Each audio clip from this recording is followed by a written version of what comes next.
ఎవరి అక్కయ్యి కారోబారాలు ఎక్కువ కదా మనకి.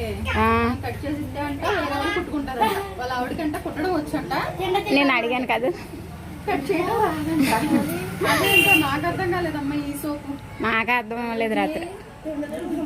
నేను రెంట్ కట్టుకొని వీళ్ళందరికీ ఇలా కూర్చోబెట్టి కట్ చేసి ఇచ్చేస్తుంటాను. వాళ్ళు వచ్చి పట్టుకెళ్ళిపోతా ఉంటారు. పట్టుకెళ్తుంటారు, కట్ చేసి కుట్టుకుంటారంట. బాబు మిషన్ నేర్చుకోవడం వల్ల మిషన్ బాడుగాను చాలా బాగుంది. కదా కడిపోతుంది అన్నట్టు. నాకు అదే చిత్రం వేసింది రాత్రి. ఇదేటబ్బా కట్ చేసుకోవడం రాదేటి. కుట్టడం వచ్చంటే కట్ చేయడం రాదంట. కొంతమంది మామూలు ఇంట్లో టైలర్స్ ఉంటారనమాట. అవును, అదేమబ్బా కుట్టిన తర్వాత డబ్బులు ఇవ్వడానికి ఏడ్చేవాళ్ళు కొంతమంది అయితే ఇంకా ఇలాగ ఫ్రీగా కుట్టించుకొని పట్టుకే. మరి రోజు ఎలా కట్ చేస్తుందా కావిడ? ఎవరికైనా ఇస్తుంది పక్కన వాళ్ళకి.